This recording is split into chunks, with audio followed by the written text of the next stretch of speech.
Dalam nama Bapa dan Putra dan Roh Kudus. Amin. Allah Bapa di surga, kami mengucap syukur dan terima kasih bahwa Putramu mengajak kami untuk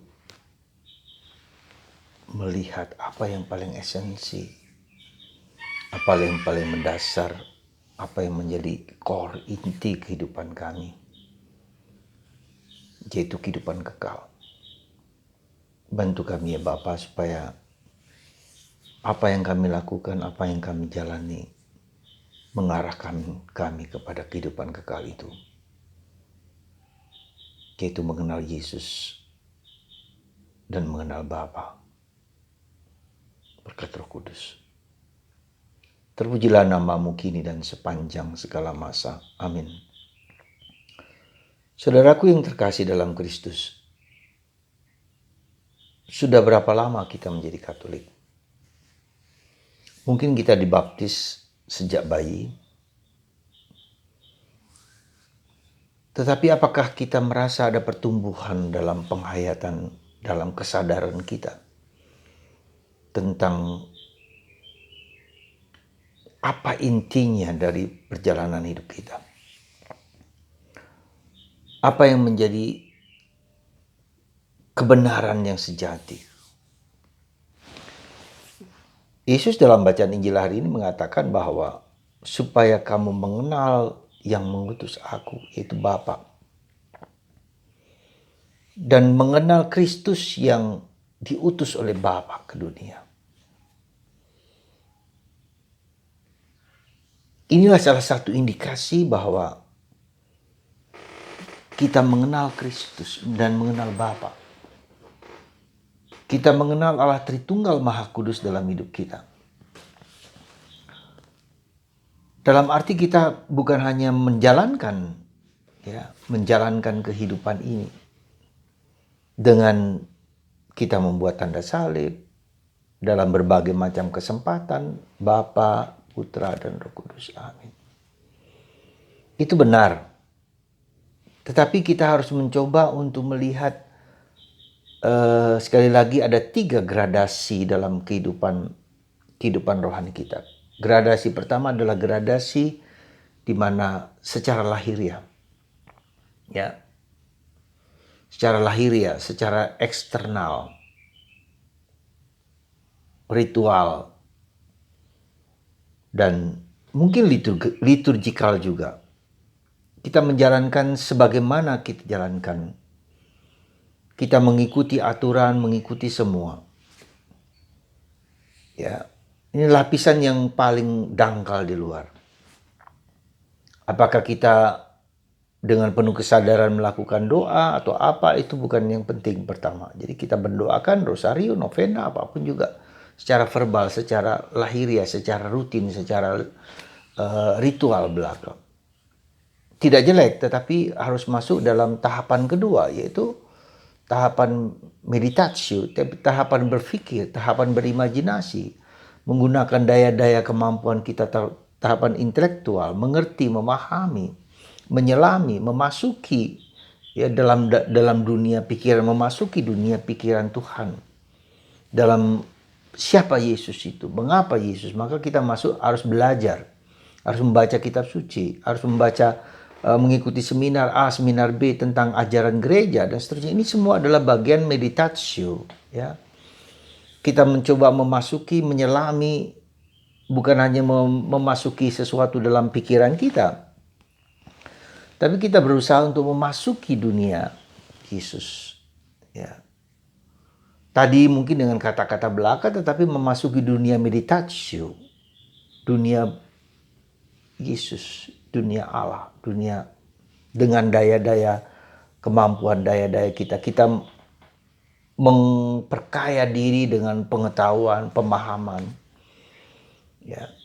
Nah, ini penting menjadi dasar kita untuk memasuki dunia batin yang kita sebut dengan dunia kontemplasi. Artinya apa? Bahwa tadi ketika di meditasi, saya yang mengontrol. Kontrol saya memperkaya diri dalam dunia pengetahuan, kebajikan, keutamaan. Ya. Nah, saya mengontrol. Dan ini penting, sangat penting supaya menjadi bahan dasar kita untuk memasuki dunia kontemplasi. Dunia kontemplasi itu dunia di mana saya tidak mengontrol lagi, tetapi saya dikontrol oleh Tuhan. Saya lebih mendengarkan, deep and compassionate listening. Mendengarkan lebih dalam dan lebih penuh belas kasih. Kalau tadi saya mencoba mengerti Allah, tetapi sekarang saya dimengerti oleh Allah. Saya menikmati, saya enjoying, saya savoring, saya seperti memamah, seperti memandang keagungan kerahiman Allah. Nah, sehingga merasakan, mengalami, mengkontemplasi, duduk diam, hening, menikmati, enjoying, memahami, membiarkan Tuhan memasuki dalam hatiku. Nah, di sini yang mengontrol bukan lagi aku, tetapi saya dikontrol oleh Tuhan. Dalam bahasa spiritualitasnya Santo Yosef adalah sleeping Joseph. Daya-daya kemampuan pikiran saya ditidurkan supaya roh saya menjadi hidup. Jadi roh yang hidup, ya, roh yang berkuasa, roh yang melimpahkan kuasanya kepada kita manusia, yang mendominan dalam diri kita. Nah, saudaraku terkasih dalam Kristus, kalau kita melihat hidup kita dalam 3 perspektif ini sebetulnya satu semua, satu, ya. Yang lahiriah, yang kelihatan di luar, yang analisa, ya, meditatio, dengan kemampuan daya pikir kita, daya perasaan kita mengkontrol segala sesuatu, tapi juga kita dikontrol pada tahap kontemplasi. Jadi kalau ketiga hal ini menjadi satu kesatuan, 3 dimensi ini menjadi satu kesatuan, maka kita menjadi mengerti, memahami bahwa Yesus itu dalam perspektif yang lebih dalam. Bahwa kita semakin mengenal, kata mengenal itu dalam perspektif ini adalah mengenal, kata penting mengenal itu, memahami, menyelami, memasuki, ya. Kata yang penting di situ. Tetapi juga diselami, dipandang, jadi kata aktif dan pasif. Aktif dan pasif. Ya. Beginilah kaitannya hidup kita. Jadi antara aktif dan pasif. Dan iman itu lebih bukan hanya percaya, tetapi mempercayakan diri. Ya, menikmati keagungan karya Tuhan yang besar. Maka kalau kita membaca Mazmur, ya, kita diajari di sana untuk memasuki dunia Allah. Dan kalau kita membaca kitab suci, itu sebetulnya adalah latihan kita untuk mengalihkan fokus kita.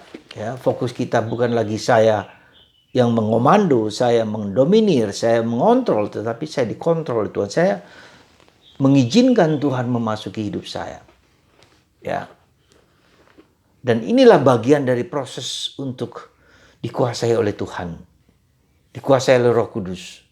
Maka hari-hari ini kita diajak dalam beberapa hari ini untuk mempersiapkan diri akan kedatangan Roh Kudus Pentakosta. Ya, kedatangan Roh Kudus bukan berarti Roh Kudus tidak ada, sudah ada dalam diri kita. Tetapi sekali lagi sini kita lebih menyadari, ya, ada consciousness, higher consciousness. Karena ini penting, kata consciousness dan awareness, kata yang penting sekali untuk kita memahami sungguh-sungguh dan kita menyadari sungguh-sungguh bahwa kita dikuasai oleh Tuhan. Maka dalam bacaan pertama dari Kisah Para Rasul, bagaimana Paulus menyatakan bahwa dia telah melakukan yang terbaik bagi Tuhan. Ya. Dia telah melakukan mewartakan kabar gembira kerajaan Allah Kristus kepada orang-orang di Efesus, ya. Nah, demikian juga dengan dalam bacaan Injil hari ini kita melihat bahwa Yesus mengatakan bahwa dia mengajak kita untuk mengenal, kita dikenal, ditangkap, ya. Jadi seperti kita melihat diri kita sendiri ditangkap oleh Tuhan, dihidupi oleh Tuhan, dikuasai oleh Tuhan. Jadi ada kesadaran yang lebih dalam, ada suatu tingkat yang lebih dalam bahwa hidupku ini dikuasai oleh Tuhan. Dan aku mengizinkan dia menguasai hidupku. Aku mengizinkan dia untuk memproses hidupku, ya, untuk dipakai oleh dia. Jadi inilah saudaraku terkasih, kita melihat perkembangan hidup rohani kita dalam 3 perspektif ini yang sebetulnya satu dalam 3 dimensinya. Ada saatnya kita harus menggunakan doa-doa verbal, ya. Ada saatnya kita menggunakan daya-daya kemampuan intelektual, rasional, emosional, ya. Ada saatnya kita diam, hening, sujud, mengizinkan Tuhan bekerja dalam diri kita. Sehingga Tuhan memakai kita untuk tujuan-tujuannya, ya. Dan Paulus mengatakan, aku tidak lalai karena aku menjalankan apa yang Tuhan kehendaki bagiku. Kehendaknya bagi dunia. Demikianlah saudaraku terkasih, dengan kalau kita menggunakan ketiga aspek ini, maka kita mengerti, memahami dengan sungguh-sungguh, dengan yakin, penuh keyakinan bahwa Tuhan bekerja dan menggunakan aku untuk memuliakan Dia. Pada akhirnya apa yang kita lakukan adalah kemuliaan Tuhan, untuk memuliakan Tuhan, bukan memuliakan diriku sendiri. Dan itulah pada akhirnya saya menyebut puritas cordis, kemurnian hati. Aku ingin supaya hanya Tuhan, kehendak Tuhan, keinginan Tuhan, kemauan Tuhan, kerajaan Allah yang kita puji, kita muliakan, kita agungkan. Semoga Tuhan mengajak kita, mendorong kita untuk melihat ketiga aspek dimensi ini dalam diri kita, sehingga kita digunakan, dipakai oleh Tuhan untuk kemuliaan Tuhan, bukan untuk kemuliaanku.